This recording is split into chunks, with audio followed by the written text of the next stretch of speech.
Hello there, Grumpy Old Fart here. I'm doing an unexplained artifact video on, you're gonna love this, the Black Knight satellite. I thought this was just a load of horse hooey, and then I read a number of articles on it that apparently verify the story. So I figured I'd share it with you folks in case nobody, you guys haven't heard of it. According to the articles that I read, the Black Knight satellite is real. It does exist. It is an artificial satellite. It's caused major media interest since the late 1950s and has become one of the most talked about objects in space. It was first thought to be a Russian spy satellite.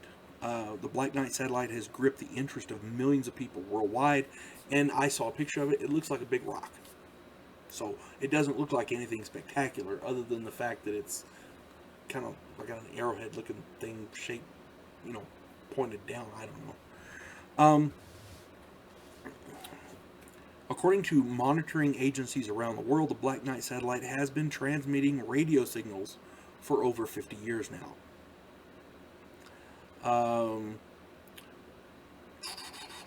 Since the 1930s, astronomers worldwide have been reporting strange radio signals which allegedly come from this Black Knight satellite. In 1957, Dr. Luis Corrales of the Communications Ministry in Venezuela photographed the Black Knight satellite while taking pictures of Sputnik 2 as it passed over Caracas. So he's taking pictures of Sputnik 2 and he got the Black Knight as well. In 1957, this unknown object was seen shadowing the Sputnik 1 spacecraft. According to reports, this unidentified object was in polar orbit. Time magazine wrote about this satellite on the 7th of March in 1960. I'm sorry this information is a little disjointed. It came from several sources, so bear with me. In the 1960s, the Black Knight satellite was located once again in polar orbit. Now, polar orbits are often used for Earth mapping, Earth observation, capturing the Earth as time passes from one point, and reconnaissance satellites. This would put the Black Knight in the category of an observational satellite. Why it's there, we don't know. But if it's if somebody put it there on purpose, they put it there disguised as a hunk of rock. If it's in a polar orbit, something's keeping it there.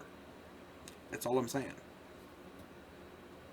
In 1963, Gordon Cooper was launched into space, and on his last orbit, he reported seeing a glowing green object in front of his capsule in the distance moving towards his spacecraft.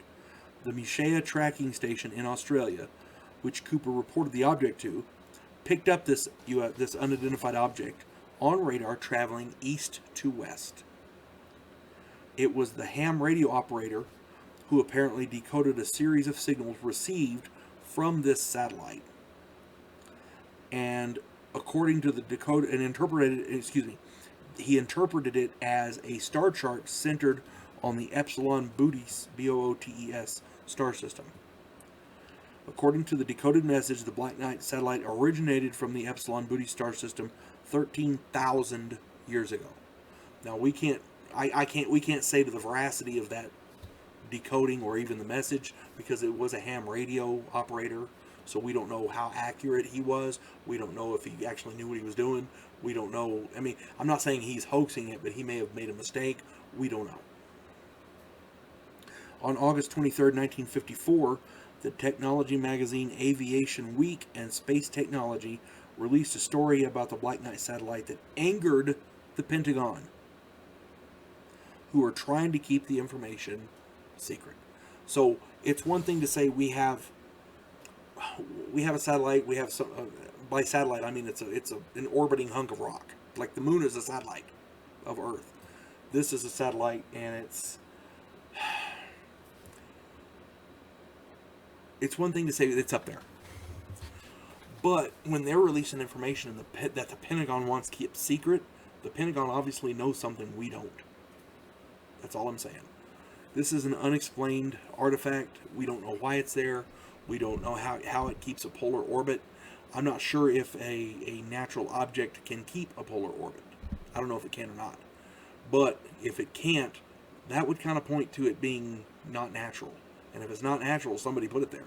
And if somebody put it there and it wasn't us, you know what I'm saying? So anyway, do your own research on it, and if you've got some comments, stick them down there. If I've made some mistakes, stick them down there. I'll cop to them. I don't mind.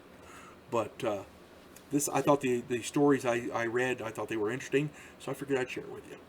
You folks have a good day. God bless one and all.